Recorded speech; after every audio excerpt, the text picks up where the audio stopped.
So right now we looked at what gravitational potential energy was. We got to know that gravitational potential energy was proportional to the mass, directly proportional to the height, and we know this formula. And we also know kinetic energy that was proportional to the square of the velocity. Now we are going to look at a specific scenario where an object is falling down. So let's say we have a cliff like that and a ball is just rolling down. So this is our cliff, this is the ball which is rolling down and falling, all right? So this is our cliff right there. And just about there is our ground level. Okay, so the ball, what's happening to the ball? The ball is falling from there, that position, all the way just like that. All right, so check this out. So the ball is at this position and I'll call it position 1. And just before it hits down, we have position 2. And here is the thing, guys. The distance between position 1 and position 2, we will call it our height. So that's our height h. So at position 1, we have maximum gravitational potential energy, right? Because it's at such a height, it has got maximum gravitational potential energy. And what is a formula for EP?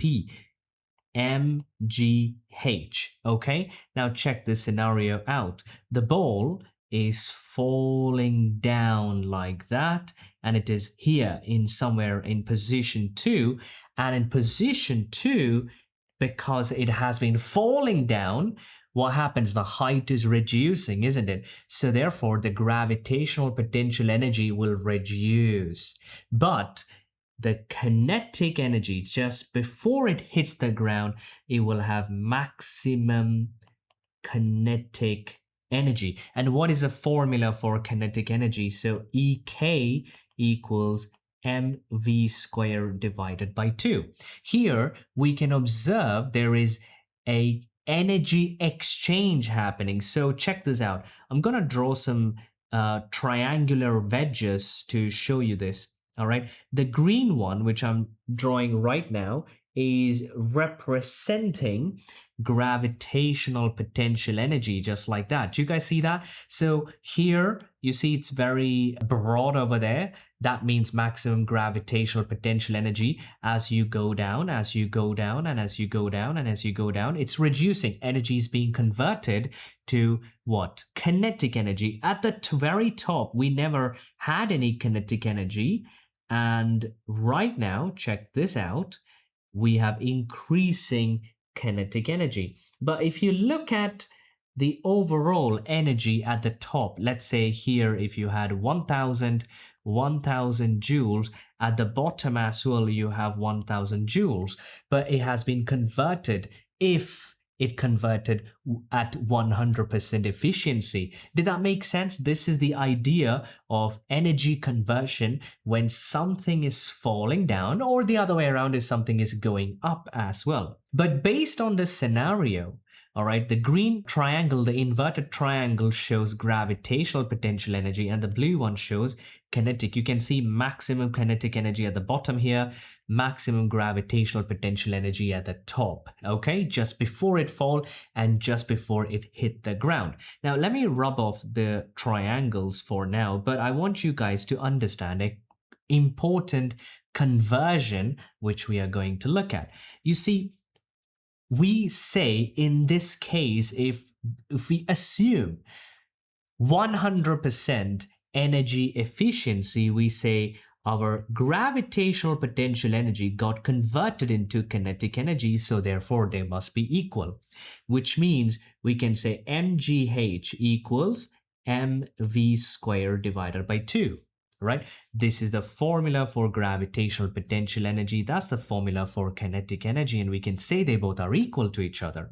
But in mathematics, we also know that if we have mass and mass same values on both sides, we can cancel them. Okay, if you didn't know, just know that if you have the exact same values, you could cancel them. It's like dividing maths on both sides. So here you could divide by mass and divide by mass. M would just cancel off. So what do we have left?